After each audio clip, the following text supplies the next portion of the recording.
And we're live. Welcome back, everyone. Onan here. Hope you all are doing great. Weather's pretty trashy over here where I'm at, but that's spring in the Midwest. It's been a little while since I think I came on here. Tomorrow, I'm actually going in for a minor cardiac procedure. It's they have to go in and figure out. I got some kind of a wire electrical issue in my heart that they picked up last year when I had Lyme's disease, and so I have to go in. They stick something up both um, legs through the femoral artery, scope out the heart, and if they can fix the heart, they'll fix the heart, hopefully. So it's kind of a low risk thing, but anytime they're clawing around in the ticker, it's always a little bit of a nerve wracking situation. So if you could spare a few prayers for me and the doctor that'll be doing that, that would be greatly appreciated. So I wanted to, excuse me, I'll be out of commission here for probably a week or so because of that. So I wanted to do something before I um, kind of hopped off and did that. So anyway, um, I wanted to do. Actually, I'm not sure how I feel about this topic. So the topic is, should Catholic women read romance novels? And I guess the same rule would apply to men, but I think this is primarily a female phenomenon, whereas I think porn is more of a male phenomenon.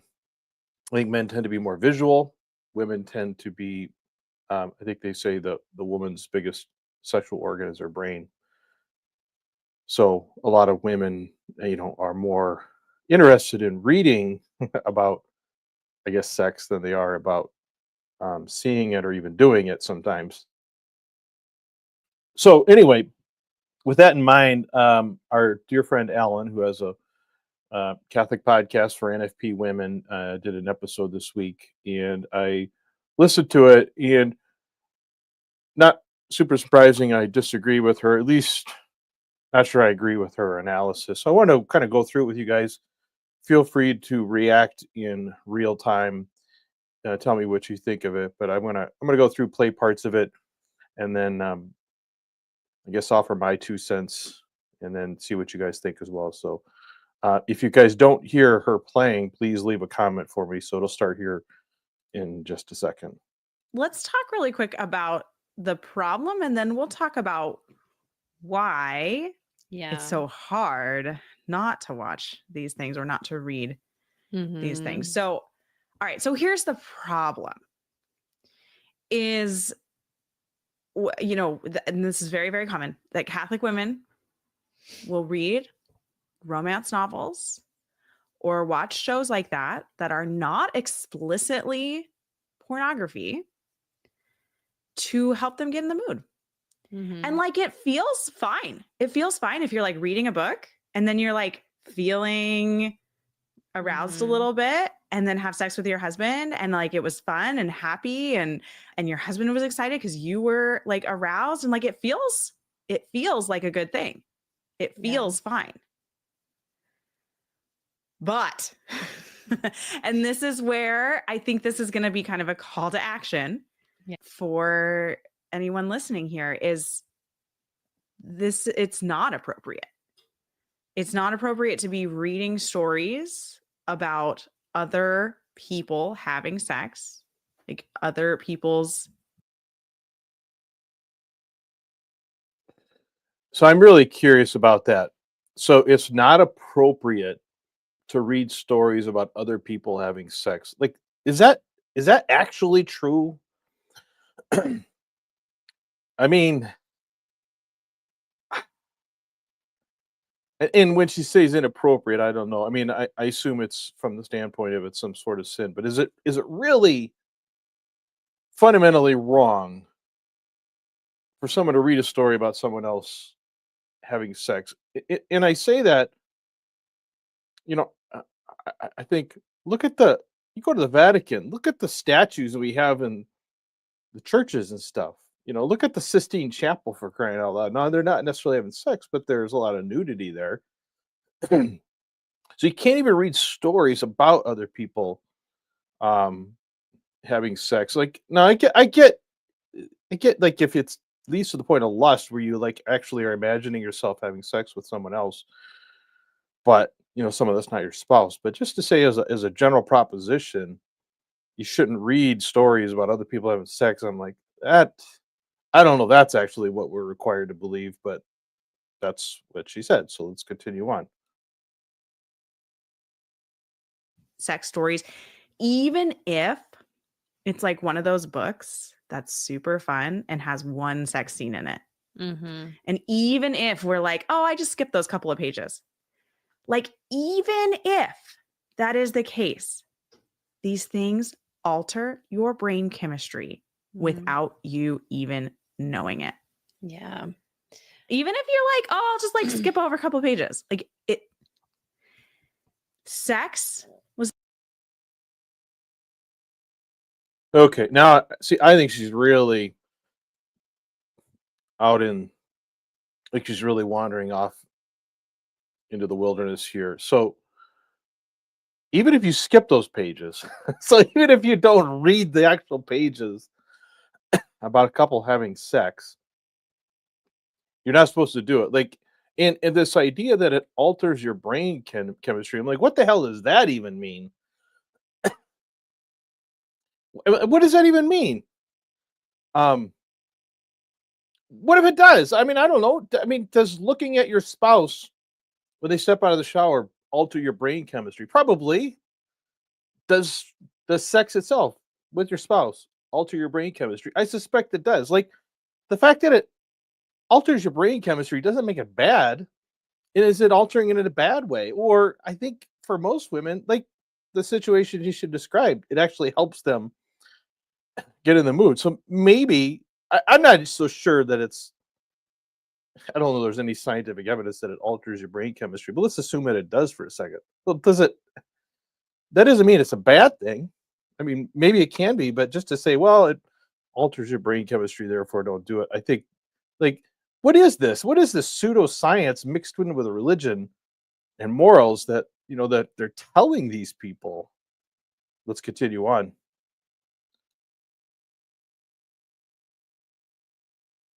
designed for husband and wife only.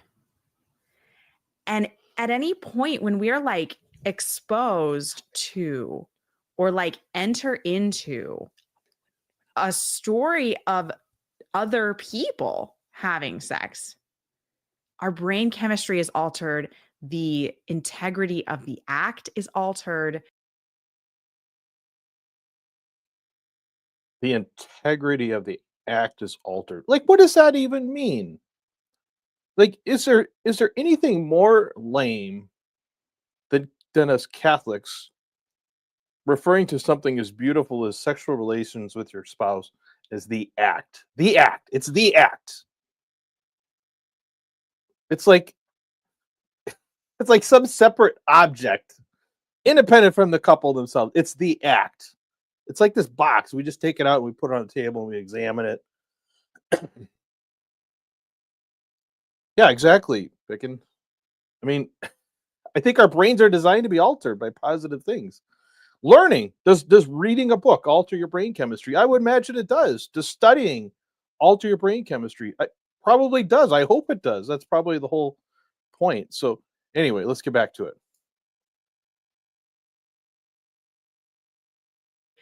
Like, it's just not what sex was designed to be. And we need to guard our hearts and minds from those kinds of things. Like, this is the problem, because it feels fine, Mhm. but it's like it is really affecting us and it's affecting our marriages.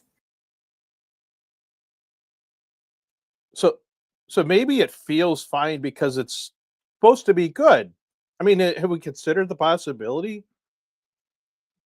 Are we just supposed to constantly reject our experiences anytime it's deals with sexuality? This feels fine. Oh, that must be bad. Like there's this weird sense that anything that feels good, feels fine, does positive things must be bad.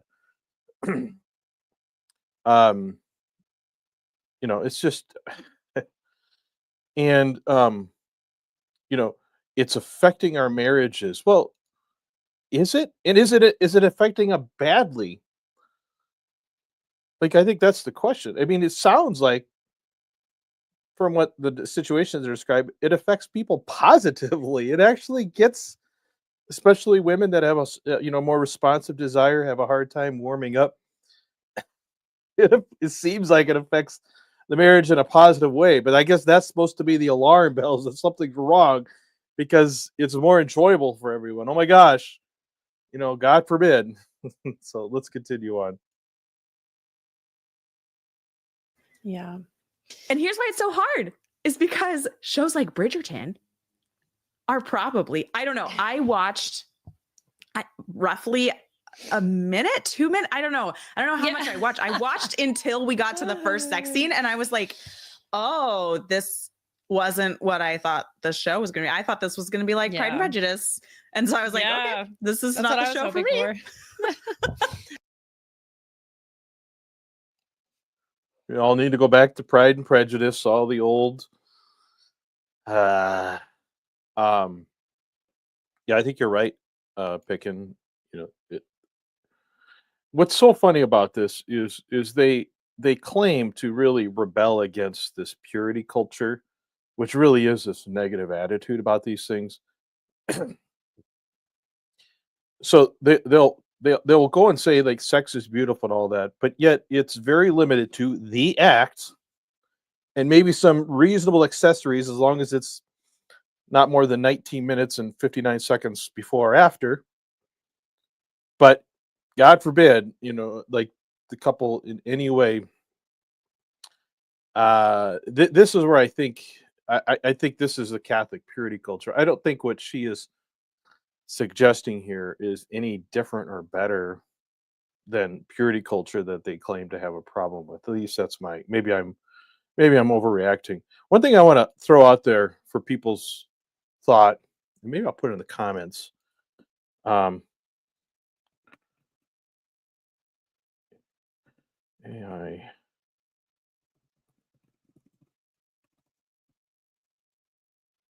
I don't know if I can. Let me see if I can pin a comment.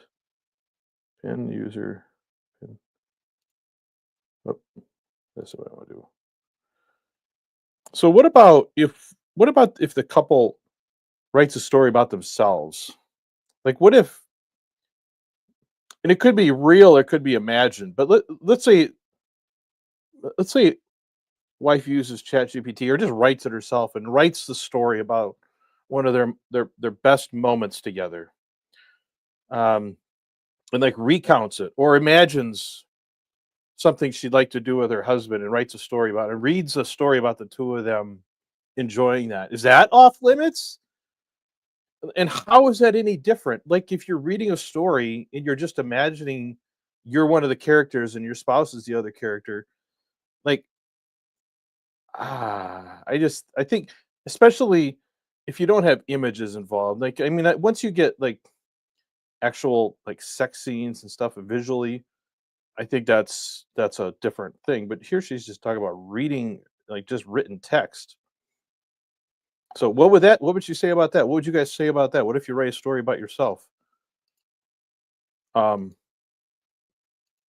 yeah, that's what they say. God forbid. Going to destroy marriage by letting the ladies read a romantic story about themselves or someone else enjoying the act together with their spouse, whatever. So let's continue on. I think I got past you. I got like 2 episodes in or 3 maybe. And then I was just like, oh no, okay. There's a lot of this, which I should have known given the fact that there was one within like the first 2 minutes of the first episode. There have been so many movies where that's actually kind of helpful when you have that in a movie, because you're like, oh, okay, that's not the media for me. Shut it down. Right. Well, I think that the point you make about these things altering our brain chemistry without even knowing it is a really good one. because it's almost like the same problem. And we talk about, now, I don't know, I have kids who love video games, right? So maybe, people with younger kids can't quite relate to this yet, but we talk about kids with video games, right? And having to like really control like what video games they're playing, like are they allowed online? There's like all these things with video games. And part of it is like the graphics of these games have become so realistic.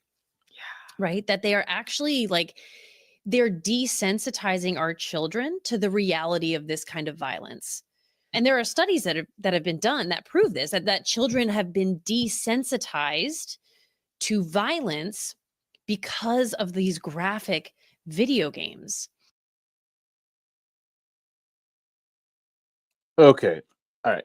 So the comparison they're making, the justification they're making for saying you can't read something, so adults can't read a fictional story about another, let's see, married couple enjoying the act in a completely illicit way, is the same thing as kids binging on video games. Is that what they're saying? Like, really? I mean, like, who of us wouldn't encourage our kids to read books, even if it's I don't know, books that has war and fighting and stuff in it? It's not the same thing. Like, are we really not able to make logical distinctions between, let's say, the most, you know, um, the latest high graphic, high detail video game of people like killing each other versus reading a romance novel? Are we not able to distinguish those things? Like, this is the problem that always seems to happen with Catholic apologists, especially those in the apologist of sort of the sexual rules, sexual standards, is they jump to these absurd examples, these straw man arguments to justify their position. There was a discussion within the last couple of weeks. It was over on Twitter. It was a natural law, I don't know, Thomistic type guy trying to argue that the church's teaching on things like contraception and, let's say, masturbation are justified because, well, look at, we all agree it's, sinful to have sex with a corpse, right? Like those kinds of absurd extremes are always used to try and justify something that on its face doesn't seem all that obvious. Um, yeah, I mean, and this is very true, right? Um, these are modern sensitivities. Um, we're used to mom and dad having a master bedroom and, you know, soundproof walls and our own bathroom after the fact. That's not the way it used to be. It was just a normal part of life, even in the West, much less, let's say, more indigenous crowds. This is just a part of life. We developed this strange puritanical approach. This does very much seem like a Western American puritanical approach to things that has sort of influenced Catholic culture, especially, I would say, in the last 50 years or so. It seems to me. I think that's a good observation. Let's continue on. Right. So in the same way, like they don't know what's happening. They don't see or feel or understand that their brains are really changing under this influence. Right. And it's the same thing with us. Like we just watch these things and we are becoming desensitized. And here's the big problem, right? We know this is essentially softcore porn. Like it is. And we know the problem with pornography. Like that's part of the reason why we wanted to do this episode is we need to, as Catholic women, call this out. Romance novels are softcore porn.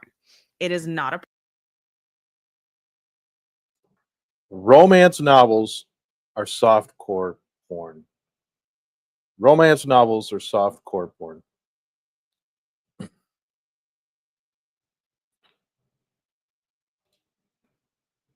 you doing, Murphy? Images and text both create thoughts, adultery in the heart. There is a spectrum with all pornography. This doesn't make any pornography good. Okay, so answer this question for me. If a couple writes a romance novel about themselves, engaging in the marital act in a perfectly licit manner, and she wants to read that story to get her brain charged up, because that's how women's brains work. Is that immoral? Is it fine for her to read a story where she's imagining herself in that situation, not someone else?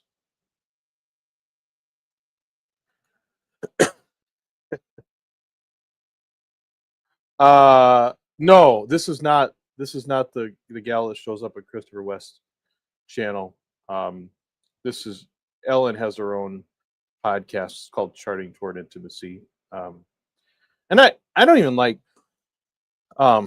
throwing shots at Ellen. I really don't mean to start a fight with these ladies, but it's hard not to react to this stuff because people do listen to these guys. I know you like to give me a hard time because people listen to us. Well, people listen to her, and I'm not so sure that the advice that she's giving is, number one, actually consistent with Catholic teaching, and more importantly, good for the marriage. I think a lot of this advice is actually bad for the marriage, irrespective of whether it's moral or immoral. But I think they're giving advice that's actively hurting marriages.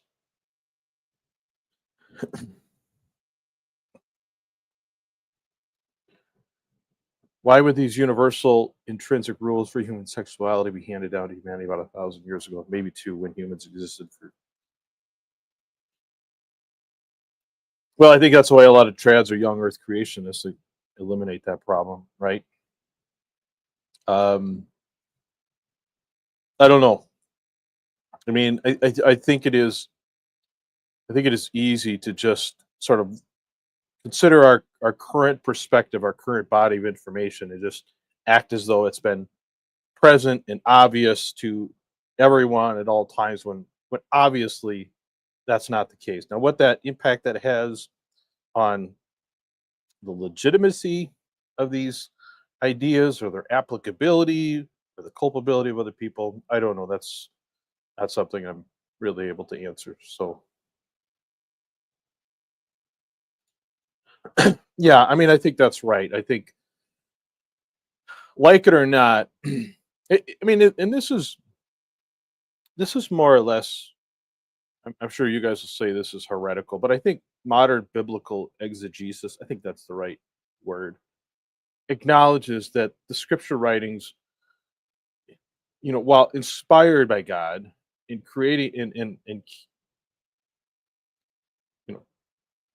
conveying truth, are still influenced by the writer's own unique circumstances, their own character, their own worldview, and things like that. And so I don't know why we would assume that humans, that somehow these things come out of some sanitized process that's, like I said, is devoid of the individual circumstances, the times that the person lives in, what's taboo, what's not. I mean, it pretty clearly does. Let's continue on. Appropriate to be reading romance novels as a Catholic woman. It's not. Shows like Bridgerton, Outlander, Game of Thrones, any show that has a sex scene in it is softcore porn, or edging into hardcore porn. Some of them, yeah, right? Like 50 Shades, right? But I mean, which again, I honestly have no idea what's actually in I don't even know. I don't know what's in 50 Shades of Grey. I have not read, I have not watched, I have not done any. I think that maybe I ought to do a maybe I ought to do a reaction video to 50 Shades of Grey. Maybe that's what I ought to do.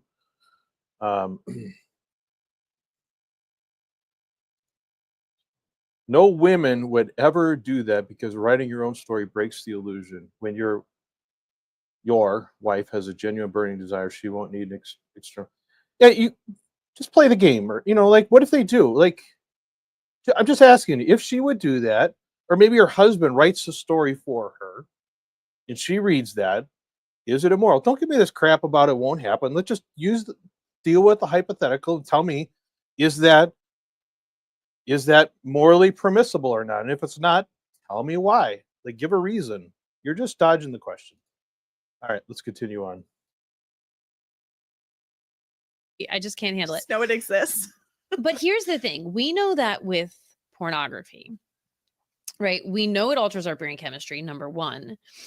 Number two, we know that intimacy becomes more difficult after being exposed to porn, right? Yeah. Because because of how everything has been altered. If you are a woman who is already struggling to get in the mood, who's already struggling with lower libido, and you feel like one of the only ways you can get into it is by watching one of these shows or reading some of these books, you are not helping yourself in the long run. Right? You are continuing to alter that brain chemistry, to desensitize yourself to the reality of your personal sex life.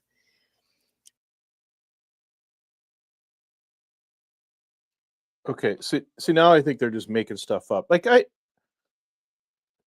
let's just set aside the videos for a while. They always lump them together, but here I'm trying to distinguish between something that's written and something that's visual, whether it's quote unquote softcore porn or hardcore porn. I assume by softcore they mean like they're like images of sex, but maybe there's not actual nudity and things like that. So so what do they say? So they say you're not helping yourself in the long run. Let's say she just reads a story beforehand. You're altering your brain chemistry. Like, I don't know if that's true or not. They don't either. Like, here's the thing. They are communicating things they're just making stuff up that under the guise of morality, because I think, as seems to be typical in a lot of Catholic circles, is we decide what the concept is, and then we just come up with the justification for it, right? And that's what they're doing here.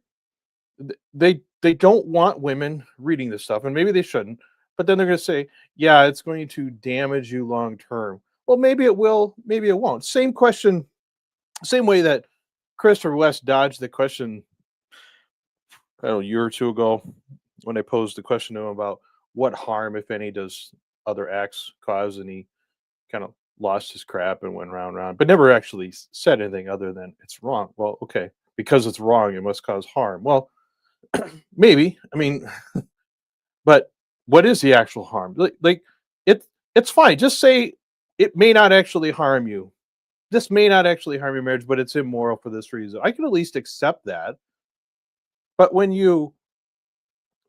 they communicate as if it's self-obvious that it results in harm, why are they doing that?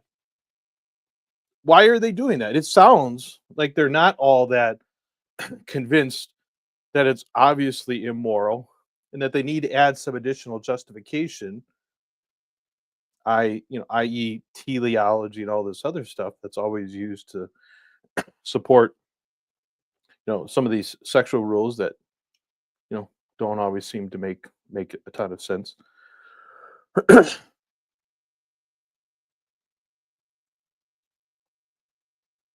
All right, well, thanks for playing, Murphy's. I don't know why you have to make this so difficult. Whatever.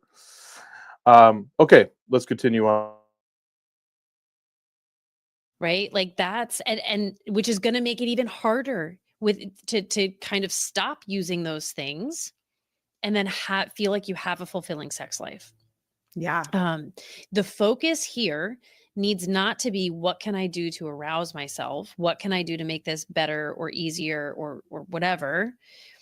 What needs to happen is a personal one-on-one working with your husband, right? To say, how can we make this better together? What do I Yeah. need to do? Like Okay, so why do they treat them like they're mutually exclusive? Like this is another thing they like to do. Like, well, it must be one or the other. Either you're going to read these romance novels, or you're going to work together with your husband to solve it. So, which one is better? Well, obviously, right? Like it, but it doesn't have to be mutually exclusive. What if your husband just, isn't around? Speaking of absurd examples, what if she's blind? What if she can't see her husband, but she can, use a braille book and read and stimulate her mind and stuff like that? I mean, it's just we have to stop creating these kind of ridiculous scenarios. This idea that it's one or the other, that these things are mutually exclusive. I just don't think that's. I just don't think that's the case. Yeah, I mean, I think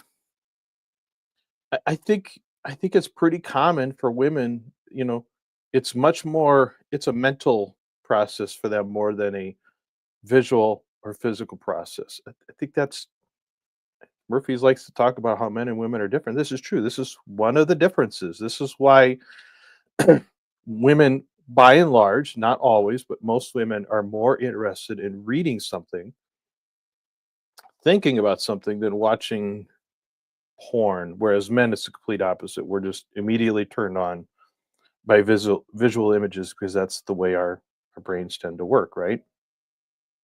Let's continue on. that needs to be the goal if you're really going to actually get out of a rut that you might feel like you're in. Because again, going to these other avenues, you're just going to make it harder in the long run. And the thing is, like, there are ways to get yourself in the mood that are perfectly morally permissible. Mm-hmm. It does not ever involve thinking about, reading about, looking at someone else having sex. Yes. It never will involve that. Yeah. What it can involve is thinking about having sex with your husband. That is perfectly morally appropriate, especially when you are like anticipating having sex. Like, let's say, in a couple hours, you guys plan to have sex. Like, have that on your mind. Help yourself get in the mood by thinking about how much fun it's going to be to have sex with your husband. Yeah. Think about like a fun time that you had maybe a couple times ago, or something fun that he did, or think about something that you want to try. Think about how you can set your space up, right? Start Yeah. setting your space up, set that up, just what are you going to put on? What are you going to wear? What do you like about the way it looks? What do you like about the way it feels, right? Like, yeah, all of these are things. And I will say, And again, I don't know that it's mutually exclusive. Like, you can do all those things. Like, think about it, but maybe thinking about it just doesn't come that easy, especially, for busy moms. I was, I always joke, my wife always jokes that her brain is like my computer, which is like I got a million tabs open, right? Well, it's easier said than done than just thinking about that when you're thinking about a lot of other things. But if you stop and read something, you are focusing your brain. You're focusing your brain on the thing that you want to think about. And I agree. Like, I'm totally fine with the idea that you should not be imagining yourself with someone else. But I think you can. I think most people can read a book and imagine themselves in that situation with their spouse. And maybe that's not what they're arguing here. But it sounds like a blanket statement, right? It sounds like a blanket statement that you shouldn't do these things. And I just disagree that it's clearly and obviously wrong all the time, right?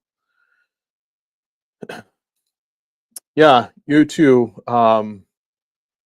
Incidentally, this is the day that I proposed to my wife, um, quite a few years ago. I have to do the math. So yeah, this is the day that my wife and I got engaged. So happy feast of Saint Joseph everyone.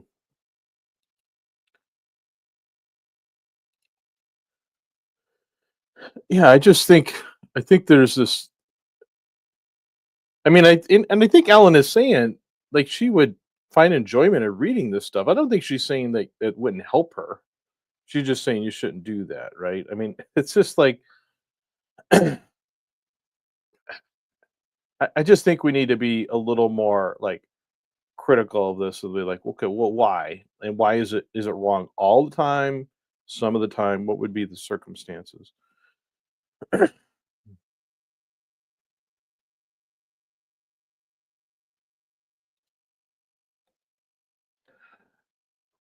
No one's saying that, although it does shed a light on the problem with absolute rules in the area of life that is so circumstantial, so unique as the sexual intimacy of the spouses.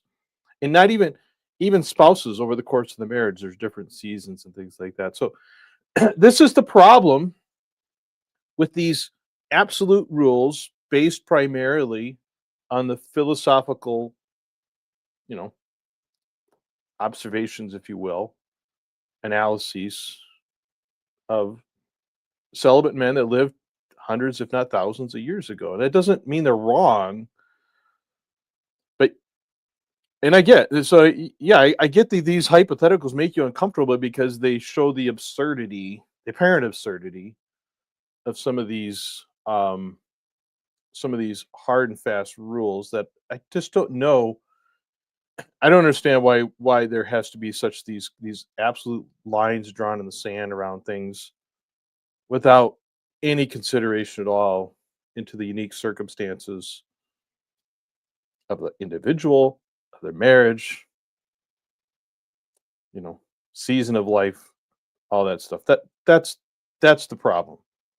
There just isn't they're just like, why can't we have these conversations? Can't we talk about hypotheticals? Like, why can't we test the rules against hypothetical situations that are absolutely realistic?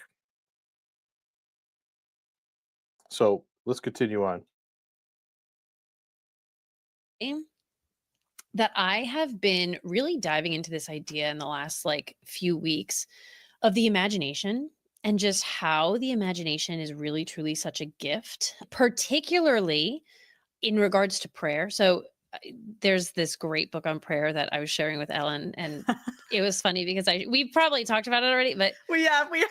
yeah. But anyway, Father Boniface Hicks has this great book with Father Thomas Acklin or something. But anyway, it's called Personal Prayer, and it's just so phenomenal. And I'm like loving it.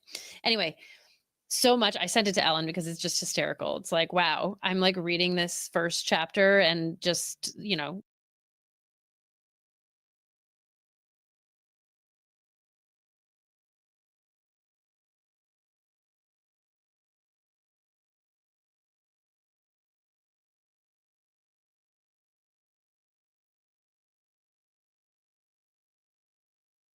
is not the case. It's actually so far from the truth. You just saying you can't sit there and think about sex. You can't sit there. Like that is not the case. It's actually so far from the truth. You just can't think about it in another relationship, right? Yeah. Right. Which I think, I mean, let's like again to make the connection to actual pornography, right? Like we don't want our husbands getting aroused by watching other people have sex, right? In true pornography. Why would it be okay for you to become aroused by watching other people have sex in what or reading reading it in any sort of even softcore porn manner? It's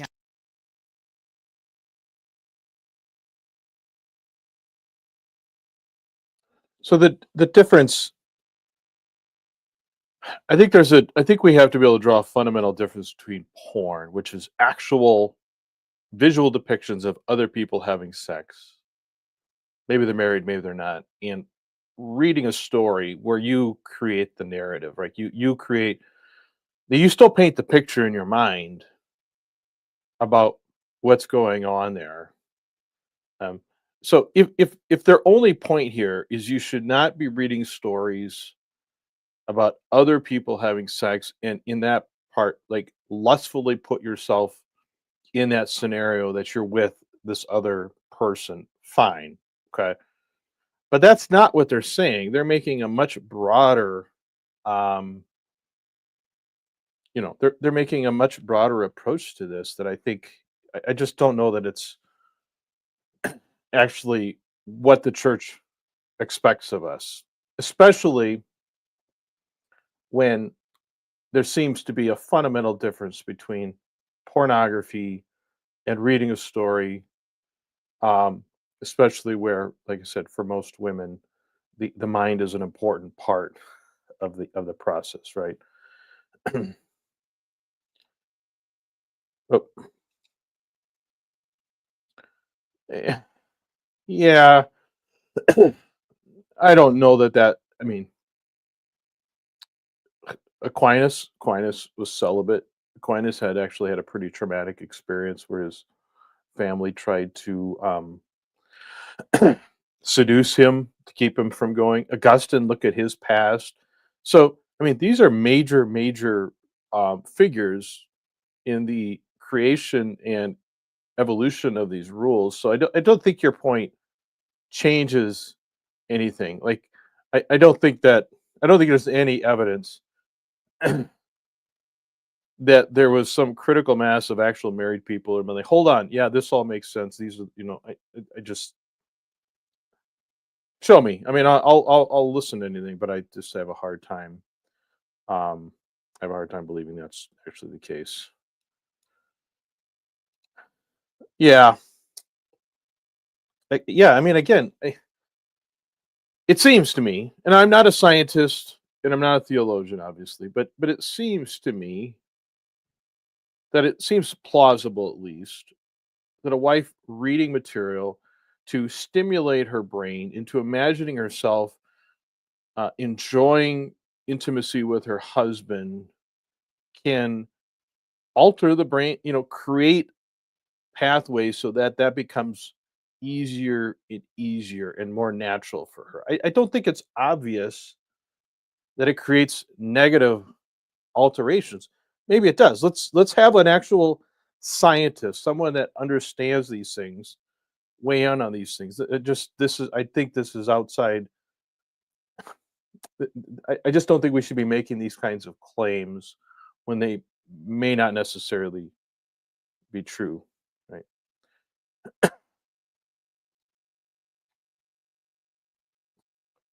I don't know that he changed anything. I think he carried on Augustine's view, which was largely Augustine's view. So, I mean, you just can't, like, don't try and claim that teleology, as the church considers that, and the foundation it has in Catholic sexual morality, had any major input from non-celibates. I don't think you can make that claim. Like, that's just, I think that's obvious on its face that that's not the case. Now, that doesn't mean they're wrong.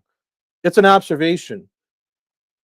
I'm just making an observation, that these rules, for the most part, almost exclusively, were developed by people that didn't actually have any healthy firsthand experience in a sexual relationship. So, like I said, Augustine, he had his thing, but there was nothing healthy about that. And it seems pretty obvious he lived with a lot of regret and shame after the fact. That I think it's hard. I think it's hard to say that couldn't have influenced his feelings on these things at all. Let me see. I'm going to scroll ahead here a little bit.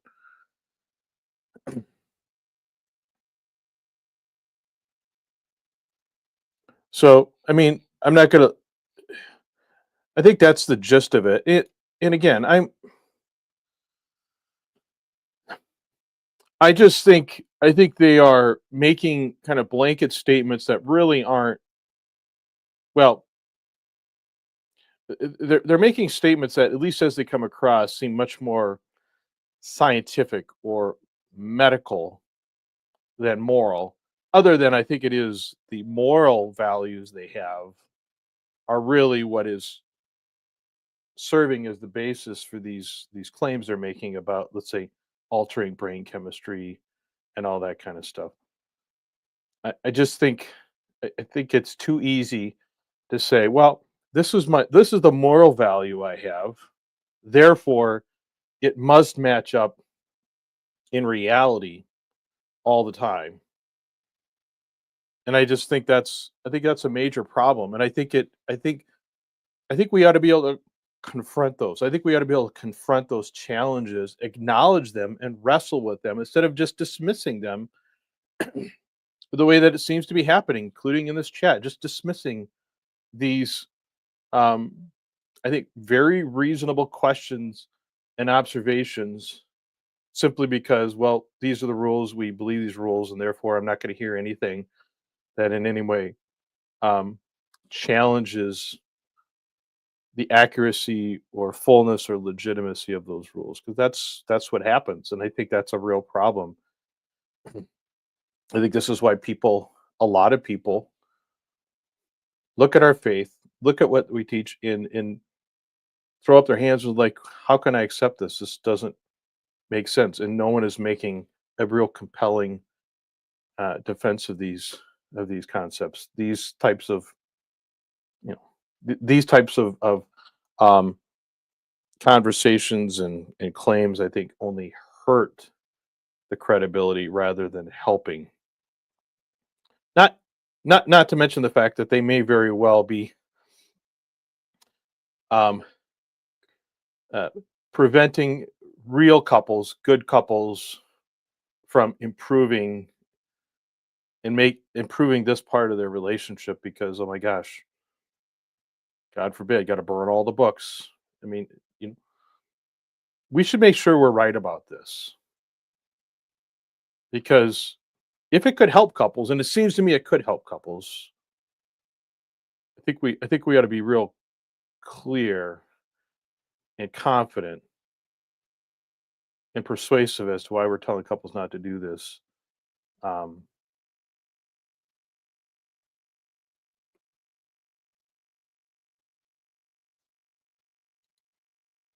yeah, I'm not going to get into a teleology argument with you, but you know, there's too many examples where teleology just doesn't make sense in reality, or at least it's not a good explanation for reality. That I think teleology is a fine tool. I think uh, who was it that said? I heard this said the other day that hmm, is it all philosophies or all thought um, is wrong. Some are just more useful than others, or something like that. And I think that's the best way to look at teleology. I think it's a fine tool to it's a perspective. It's a way of testing reality of, but I think when we make it the only way, the only litmus test, the only lens through which we um, review reality, and just disregard anything else that might come to a different conclusion, I think that's a problem.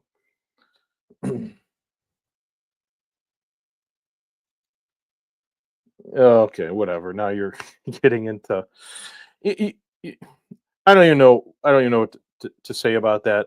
Um, that's a different conversation. But you know, I think that So I guess the question then is, what about what about their claims? Can a woman in good conscience read material that is sexual in nature, and especially if it will if the result of it is only to help her marriage, help her husband, to help each other? I think like I think we just need to provide a real compelling explanation for why that's not permitted. Yeah, I mean, I think that's you know there aren't many Onans in the world. Maybe that's a good thing out there, kind of saying what I think is sort of obvious. Um, but I think we need more of that. I think we, I mean, how do problems get fixed if no one talks about it? If everyone acts, if it seems like everyone's perfectly fine with it, then nothing changes, nothing gets better, nothing. We don't learn more, and that I think is a. I think that is. I think the most Catholic thing we can do is to be constantly open to new information, um, allowing our theories, our ideas, our principles to be constantly um, tested, refined, improved by more information as it comes available. We should not be afraid of information. We shouldn't. We should embrace it as further pieces of the puzzle of truth that we're all hopefully trying to discover and share in this life. That seems to me should be our desire and goal.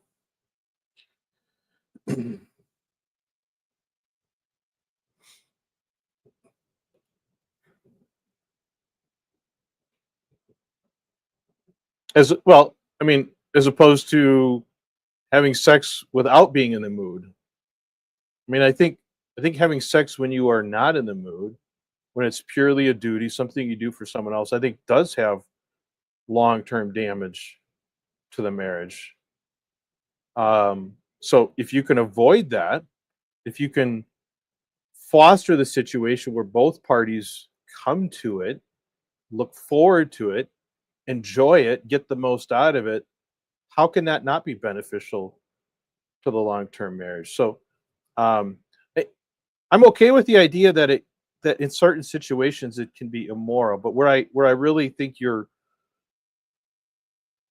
I just don't think it follows that it's necessarily harmful to the marriage, especially if someone is not really imagining about someone else doing that. They're actually in their mind reading the material, imagining themselves with their husband, with their wife, whatever. Um, it seems pretty. I don't know. Seems to me that that could certainly be helpful to the marriage as opposed to the alternative, which is just unenjoyable duty sex, which seems to be the method of some some Catholics.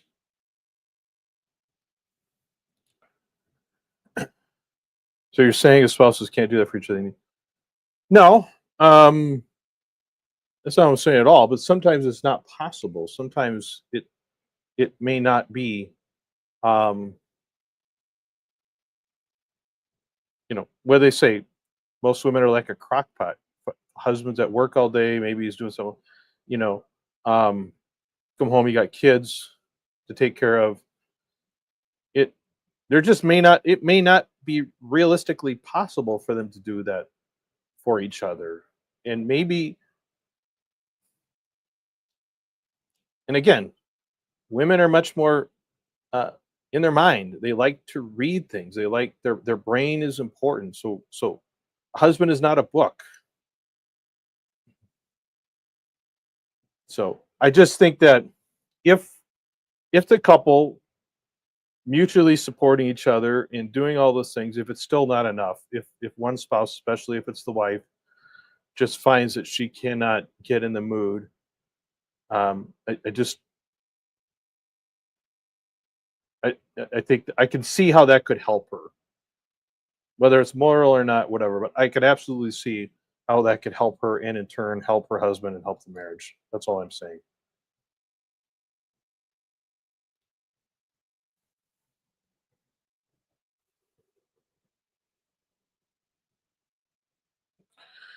All right, gonna wrap this up here a little bit. Go home and have dinner with my family. If anyone has any other parting comments before we go, um, I don't know. It's something I genuinely wrestle with, and I'm I'm open to hearing, you know, reasonable articulations for if for why what she's saying is correct, but I don't think we should just I don't think we have to just assume that what they're saying is correct is a as an absolute proposition in all cases.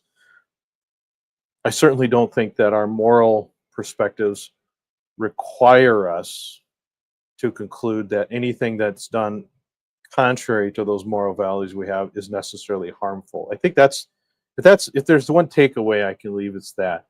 I think we need to stop with this attitude that what we value morally must necessarily correlate in the real world in terms of it must necessarily be harmful. If not the short term, it's long term because that's what we do. Because then when there's no obvious short term harm, well, it'll catch up with you eventually, right? So it becomes impossible to disprove because well, eventually it'll come and get you. Maybe not now. Maybe it feels good now, feels good tomorrow, it'll feel good 10 years from now. It might feel good 30 years from now, but eventually it'll come back to bite you. Well, maybe and maybe not. Maybe it never does. Maybe these rules that we follow, even if they're right, actively harm our marriages. We can say that. We should be able to say that as Catholics, I think. I think if we're being honest, we may need to say that. That's kind of my point. I think we need to acknowledge that some of these standards that we promote may actually be harmful to the marriage, and the things that we're telling people not to do may actually be good for the marriage, good for the couple, good for the family. And I think the burden should be on those telling you not to do that, telling you that it could eventually or will eventually cause harm. I think the burden is on them to show it. I don't think it's the burden of the other person to disprove that, because you may not be able to disprove it. Prove it. Show the harm. Show the harm. Don't just say it. Prove it. Provide the proof. Let's see the proof. That's all I'm asking. Okay, I'm going to wrap it up. Appreciate you all showing up. Murphy, it's good seeing you. I appreciate you being in the comments. I always appreciate your perspective, even if we don't always agree. Picking Jonah 2.0. Appreciate you guys. Yeah, say a prayer for me. Say a prayer for my doctor. Hopefully everything goes well, and by next week I'll be kind of back at it. So to check in with you guys then. So anyway, thanks for watching, everyone. Till next time, everyone. Have a good one.